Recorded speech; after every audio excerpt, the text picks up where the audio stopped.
আসসালামু আলাইকুম। আশা করি আপনারা প্রত্যেকে অনেক অনেক ভালো আছেন। আলহামদুলিল্লাহ, অনেকদিন পরে এত সুন্দর একটা রোদের হাসি, অনেকদিন পরে ভালো একটা ওয়েদার। কবুতরগুলো কিন্তু আজকে গোসল করতেছে, গোসলের পানি দিয়ে দিছি। সবসময়ের মতন কিন্তু কিছু বেয়াদব ডিস্টার্ব করতেছে, তো জোর জবরদস্তি করুন না, যার মন চাইবে গোসল করবো। বারবার লাঠিটা গুতা দেয় নামাবো, তারপর গোসল করবো, এত জমিদারি ভাল লাগে না। যার মন চাইবো গোসল করবো, যার মন চাইবো গোসল করবো, যার মন চাইবো না গোসল করবো না। এত পিড়াপিড়ি ভাল লাগে না।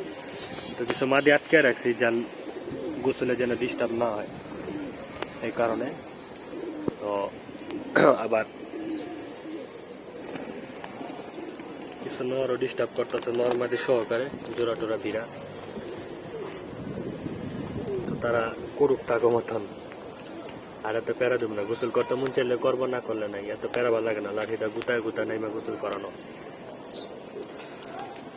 তো আজকে 7 তারিখ গোসলের দিন, আবার সেই সাথে আজকে ওয়েদারটাও ভালো, আলহামদুলিল্লাহ চমৎকার। আজকে কবুতরের গোসলের জন্য একটা উপযুক্ত দিন।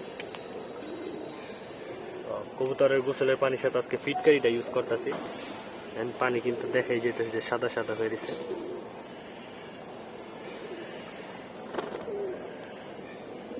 পানি কিন্তু দেখাই যেতেছে যে পানি সাদা সাদা হয়ে গেছে। কবুতরগুলোকে অন্তত পক্ষে সপ্তাহে একদিন গোসল করতে দেওয়া খুব ভালো, কবুতরের শরীরের স্বাস্থ্যের লিগা। কবুতর গোসল করলে কবুতরের শরীরে রোগ প্রতিরোধ ক্ষমতাটা থেকে দূর হয়ে যায়। আমার শরীরে অতিরিক্ত যে তাপমাত্রাটা বেড়ে যায়। নিয়মিত গোসল করলে অনেক উপকারিতা, কবুতরের পট টর ঠিক থাকে। তো এখন যে সময় অনেক কবুতর যদি মোল্টিং বাকি থাকে, পট্টর সমস্যা থাকে, দেখা যায় যে গোসলের পানির সাথে সাথে ফাঁকা জায়গাগুলোতে পানি রিকা, যে পাকগুলো ঝরায় সেগুলো ধরে যাব। আর ফিটকারি দিয়ে গোসল করাইলে আর উপকারিতা, কারণ জিনিসটা সহজলভ্য, সচরাচর ফিটকারি পাওয়া যায়। আবার সেই সাথে ফিটকারি দেওয়া গোসল করলে কবুতরের শরীর বডি মানে চকচক করে, পাকগুলো গ্লেস মারে। আমি মনে করি সেটা ভালো, গরিবের মানে ফিটকারিটা মানে গোসলের লেগে ভালো, উপযুক্ত। মানে সবাই পারবো এটা ইউজ করতে, সবাই তার বাচ্চল দিয়ে গোসল করাইতে পারে না, এই আর কি। বাচ্চাগুলো কিন্তু ছোট বাচ্চাগুলো কানির পর জেরে গেছে, বুঝতে পারলাম না। নিয়মিত গোসল দেওয়া হয়তো বা পট্টর জেরে গেছে। তো বড় কবুতরগুলো পট্টর প্রায় ক্লিয়ার, বেশ কিছু কবুতর এখনো পট্টর বাকি, কিছু কবুতর উল্টা পাল্টা ঝরতাছে, এই আর কি অবস্থা। এর আগে কিমির কোস্টোস করাইছিলাম, কবুতরের ভিটামিনও করাই ফেলাইছিলাম। আজকে কবুতরের ঠান্ডার ওষুধ দিব, গোসল করাইছি, আবার ঠান্ডার কোর্সও আছে আজকে। যাক ভালো হয়েছে, একদিনে হয়েছে দুইটা। আমার নিজেরই জ্বর ঠান্ডা লেগে গেছে, লেগা ছাদে দেরি করে উঠছি। যে ওয়েদার, কদিন আগে বৃষ্টিতে ভিজছিলাম, ভিজে আমার নিজেরই জ্বর ঠান্ডা লেগে গেছে। তারপরও কবুতরগুলোকে যথাসম্ভব যতটা পারি কবুতরগুলো যাতে কিছু না হয় সেদিকে খেয়াল রাখি।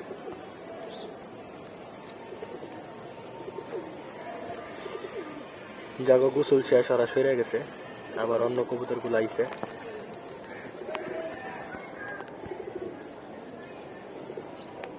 এদিকে আবার নর যা কিনারে গেছে, বুইরা 2 নর দাঁতি কিনারে যা ঢুকছে। আর এই যে 3 সাইড আসা নর, এই বেয়াদব তো গোসল করতেই চায় না কোনোদিন। মানে আমার যে সিনিয়র যে কবুতরগুলা, সবগুলা বেয়াদবের একই অবস্থা, গোসল করতে চায় না, খালি মাটির পিস পিস ঘুরে, উড়েও না ঠিক মতন। বাসার তুরাইলে মানে পাল্লা আলহামদুলিল্লাহ ভালো পারফর্ম করে। সিনিয়র কবুতরের তো এই একটা গুণ যে পাল্লায় তো অবশ্যই ভালো করবো, তাদের বাসার প্রতি যে হোমিং টেন্ডেন্সিটা সেটা ভালো থাকে। কারণ একটা বাসায় এতদিন তারা সময় পার করতেছে, মালিকের সাথে একটা ভালো সম্পর্ক, সে বাসস্থান। তো তাদের আবার সাথে জোড়া কবুতর মানে নর্মাদি মুস্তি, মানে অনেক কিছু ম্যাটার করে একটা কবুতরের মানে বাসায় ব্যাক করার জন্য। আবার সেই সাথে কবুতরের ভালো ফ্লাইংও দরকার পড়ে, মানে তাদের মানে শারীরিক একটা শক্তি, যে মানে কতটুক রাস্তায় পরিশ্রম করতে পারবো। অনেক কবুতর আছে আবার উড়ে কম, কিন্তু পাল্লায় টুর্নামেন্টে খুব ভালো করে, সেগুলো বুদ্ধিমান কবুতর, মানে ছাদে ছাদে বসে আছে। কবুতরের কথা আসলে বলা যায় না, কবুতর কোন কবুতর ভালো রেজাল্ট করে, কোন সময় কোন কবুতর রাস্তায় মাইর পড়ে যায়, আসলে বলা যায় না পুরাটাই। এই খাকিটার বয়স 10 বছর। লাল খাকি একটা নর কবুতর। ঠোঁট মুখ দেখেন কি অবস্থা বুড়ার। বুড়া এখন আর মাদির পিছে ঘুরে না, খালি নরের পিছ ঘুরে। এই যে দুই বুড়া একসাথে থাকে, এই আর কি অবস্থা দুই বুড়া।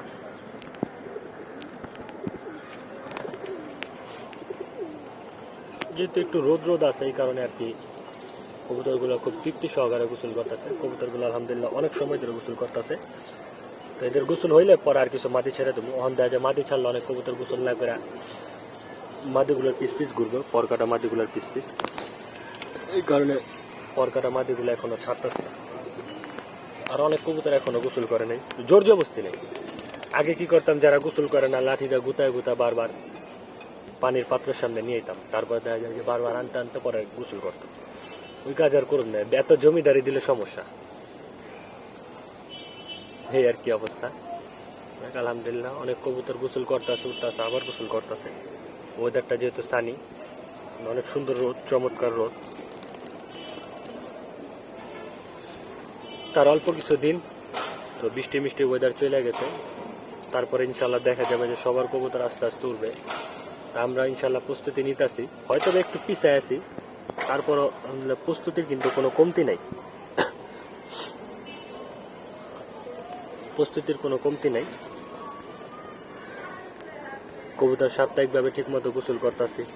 যখন যে কোর্সটা দরকার তখন সেই কোর্সটা করতেছি।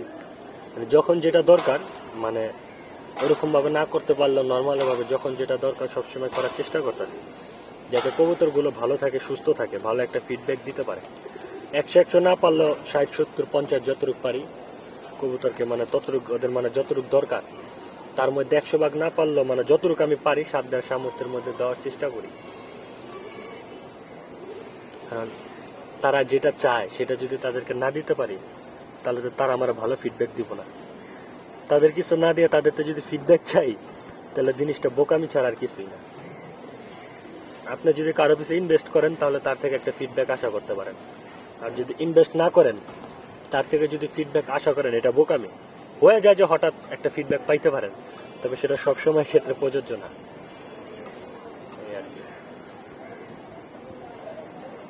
কবুতর কিন্তু আজকে দাপি খুলে দিছি, আজকে বেরা উড়ে নাই, একটু লেট করে ছাড়ছিলাম। আর কবুতরগুলো অলরেডি গোসলের মোড়ে ছিল। আজকের বাইচা কবুতর ছাড়ি নাই। দেখা যাক, শরীরটা একটু অসুস্থ, একটু সমস্যার মধ্যে আছি। কবুতরগুলো এই কয়েকদিনে মনে আবার একটু পিছিয়ে যেতে পারি। উড়ানের প্রস্তুতি এই কয়েকদিন মনে হয় না নেওয়া হবে, যেহেতু শরীরটা অসুস্থ। আজকে ছাদে উঠলাম 11টার পরে, সরি 10:30টার পরে সম্ভবত উঠছি।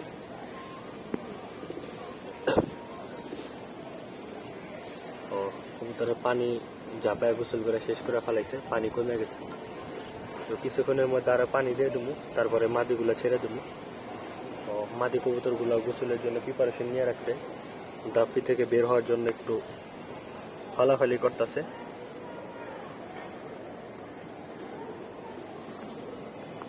তো এখন কিন্তু সবার কবুতর আলহামদুলিল্লাহ দেখতে খুব ভালো লাগবে, কারণ মোল্টিং ক্লিয়ার করে কবুতর গোসল মুসল কইরা রোদ টোদ খায়া কবুতরের বডি গ্লেস মারে। আলহামদুলিল্লাহ সবার কবুতরই।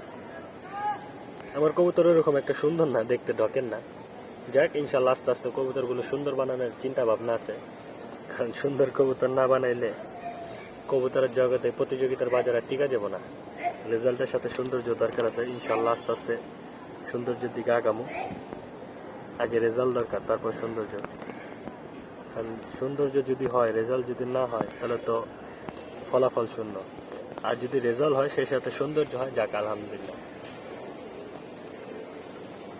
এই আর কি। তো ভিডিওর কোনো টপিকস নাই আসলে, কবুতরগুলো গোসল করাইতেছে এটাই আপনাদের সাথে শেয়ার করলাম। ভিডিওটা ভালো লাগলে অবশ্যই একটা লাইক দিয়ে দিবেন। চ্যানেল অলরেডি রিচ কমে গেছে, লাইক কমেন্ট আসে না, ভিডিওতে কোনো ভিউ আসে না। আগে দেখা যায় যে ভিডিও ছাড়লেই একদিনে 1000 ভিউ হয়ে যেত, তো এখন আর 200-300 উপরে ভিউ হইতেছে না। কিছু ভিডিওতে 400-500 ভিউ হইতেছে, এরকম ভিউ হইতেছেই না। তো সবাই বেশি লাইক কমেন্ট করবেন, ভিডিওটা দেখবেন, বন্ধুদের সাথে শেয়ার করবেন। আর আজকের ভিডিওটা যদি ভালো লাগে অবশ্যই একটা লাইক দিয়ে দিবেন।